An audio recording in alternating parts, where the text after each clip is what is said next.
The political theatre of the absurd simply doesn't stop.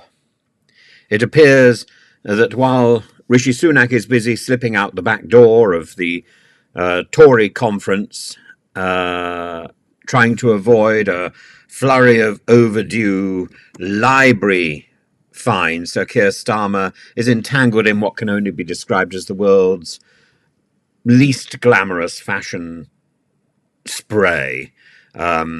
It, you know, as the contrast between them is so striking.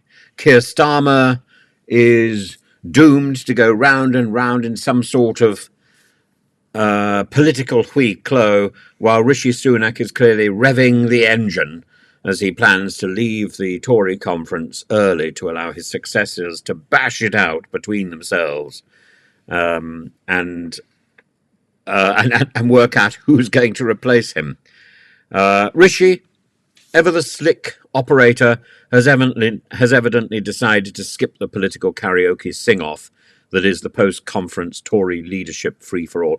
He's in the getaway car, leaving his party's hopeful to battle it out on the karaoke stage for the coveted mic, otherwise known as the keys to the Conservative Party, if not the keys to number 10. But as we know, number 10 no longer has a lock. It just has a policeman opening and closing the door at will. It's almost like a slightly more respectable version of an office party where the boss leaves early and the juniors eye the single malt scotch and the karaoke machine with reckless abandon. Or maybe, as Boris goes off to bed, all the juniors open the suitcase and get out the extra bottles that they've just bought from the nearest supermarket. Meanwhile, in Labour land, Sir Keir Starmer is finding out that even the best tailored suits can unravel quickly under the spotlight of political media scrutiny. It seems that in a bizarre twist of fate, Starmer's team has had more wardrobe malfunctions than a Victoria's Secret show. After receiving what can only be described as an entire Savile Row's worth of clothes, the leader of the opposition is now caught up in a rather sartorial snafu about how to declare said donations. This, of course, leaves him open to the kind of scrutiny usually reserved for contestants on the Great British Sewing Bee. The devil, they say, is in the details, and in this case, the detail in question is a I was going to say a series of clothing, but it's really a basket of clothing gifts that would make even David Beckham blush. To the tune of £76,000 worth of attire and accessories, a further 16 recently, from Lord Ali, Starmer has gone from scruffy opposition leader to well-tailored, albeit slightly confused, Prime Minister. Surely the Prime Minister should come with his own clothing allowance. Alas, it's the administrative equivalent of failing to get dressed in the right order. It's rather like seeing Superman with his underpants over his trousers, socks on his hands. The reason why Mickey Mouse wears gloves and only has 3 fingers, the 3 fingers is economics, because it actually takes a lot longer to draw an extra finger, so you save drawing time. But the second reason for the gloves is that drawing anatomical fingers is hard work. Drawing gloves, all those curves and vague shapes, is much, much easier.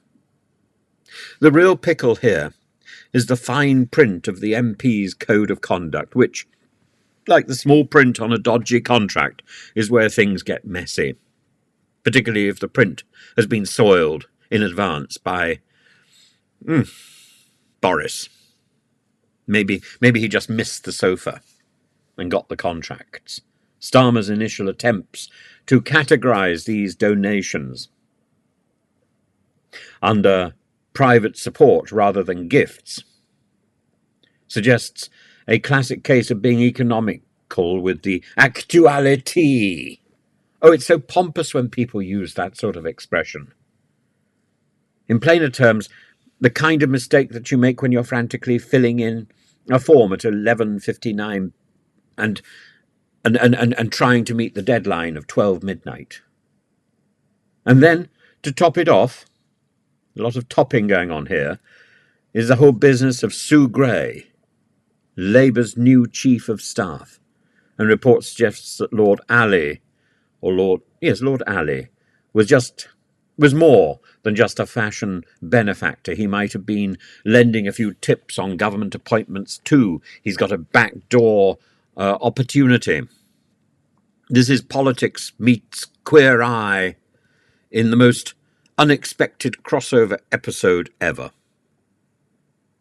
Now, as Starmer's team scrambles to tidy up the mess and fails to provide clarity about the gossip which has taken over Twitter and exposed the homophobic nudge, nudge, wink, wink, oh, we're so superior of the more arch members of the far right, the Katie Hopkin, the Isabel Oakeshott, the Mike Graham, these louche, condescending brats of the far right. One can't help but see the irony. Here, Starmer's team, armed with an industrial-sized bottle of Febreze and a steamer, while Rishi's disappearing act from the conference is clearly intended to allow the Conservatives to punch themselves out like boxers in a final round, Starmer is left holding the garment bag, trying to prove that he's not just Labour's answer to Alan Partridge with a nicer wardrobe. No, he's got an iron. If not the Iron Lady, but the ironer. And so as the political fashion show rumbles on, all eyes will be on whether Starmer can walk the tightrope between transparency and, well, not looking like he's just rolled out of a high street clearance sale with the receipts to match, equipped with lots of bags. After all, the only thing worse than being seen as out of touch is being seen as badly dressed. The Michael Foot problem.